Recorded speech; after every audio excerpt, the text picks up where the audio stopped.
नमस्कार। अयोध्या मंदिर की राम कहानी में आप सबका स्वागत है, सत्कार है, आदर है।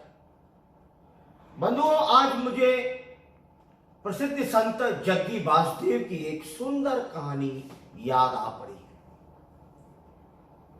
वो सुनाते हैं कि बड़े प्राचीन समय की बात है कि एक गांव में एक बूढ़ा किसान रहता था। उस पे खेत था अच्छा सा और उसके 2 बेटे थे। अपने अंत समय में उसने अपने दोनों बेटों को बुलाया और कहा कि देखो, तुम दोनों भाई बड़े प्यार से रहना और इस खेत की आमदनी का आधा आधा बराबर बराबर बांटते रहना। खेत को मत बांटना, खेत की आमदनी के हिस्से बराबर बराबर बांटना। खेत कभी नहीं बटेगा। और फिर कुछ काल के बाद वह बूढ़ा ईश्वर को प्यारा हो गया। दोनों भाई अपने पिता के कहे अनुसार खूब खेत में काम करते थे और खेत की उपज का आधा आधा हिस्सा बराबर बराबर बांट लेते थे। छोटे भाई के 4 बच्चे थे और बड़े भाई के कोई संतान न थी। बच्चे बड़े हुए।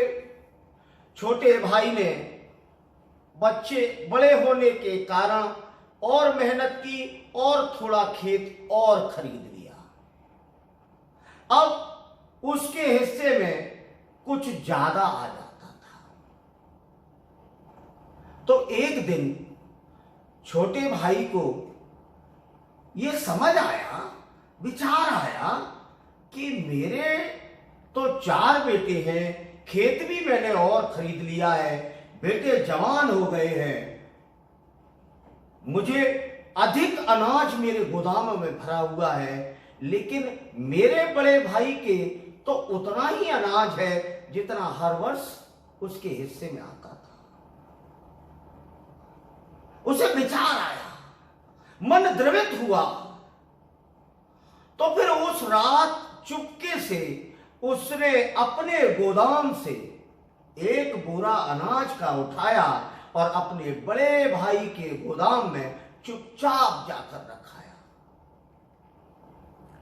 उन्हीं दिनों फिर एक दिन बड़े भाई को सोचते विचारते ऐसा ख्याल आया कि मैं और मेरी पत्नी, मेरे यहां तो बस इतना ही खर्च है, लेकिन मेरे छोटे भाई के घर में कितने बच्चे हैं, कितने प्राणी हैं, उनके पास कितना खर्चा है,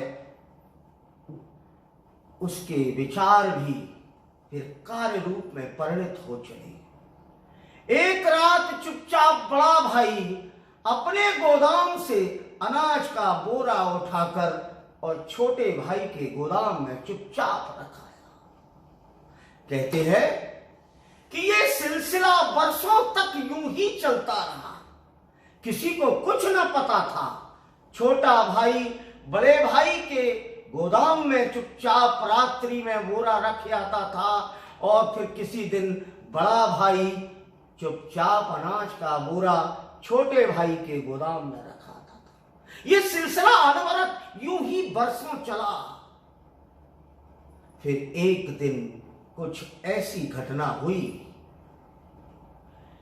कि बड़ा भाई और छोटा भाई अंधेरे में अपनी पीठ पर बोरा उठाए एक ही समय एक ही रास्ते से गुजरते हुए एक दूसरे की आंखों से आंखें मिल गई।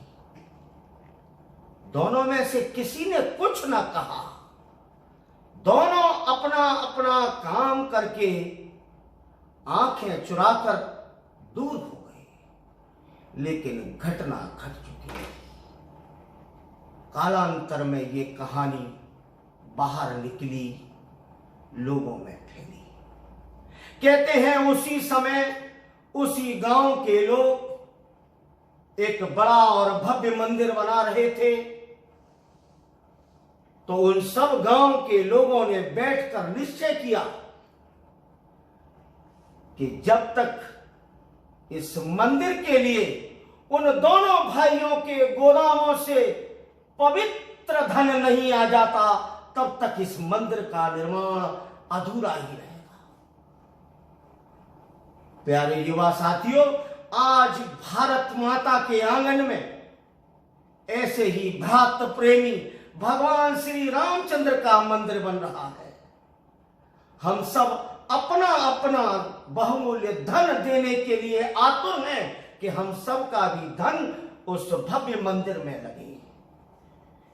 सदगुरु की यह कहानी हम सबको प्रेरित करती है कि मेरे घर का पवित्र पैसा उस मंदिर के लिए जाए, मेरे परिश्रम का पैसा उस मंदिर के लिए जाए।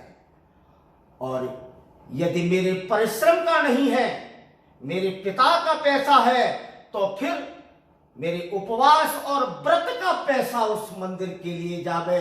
ये मंदिर, इंजीनियर कहते हैं कि हम ऐसा मंदिर बनाने जा रहे हैं जो 1000 साल तक इस भारत भूमि पर खड़ा रहने वाला है। 1000 साल का आशय यह है कि मैं कम से कम 7 बार यहां जन्म लूंगा और उस मंदिर के दर्शन करूंगा, और तब वो गौरव मेरी आत्मा भी महसूस करे कि मेरा भी 10 रुपया, मेरे भी घर का पवित्रतम 10 रुपया इस भगवान राम के मंदिर में लगा हुआ है।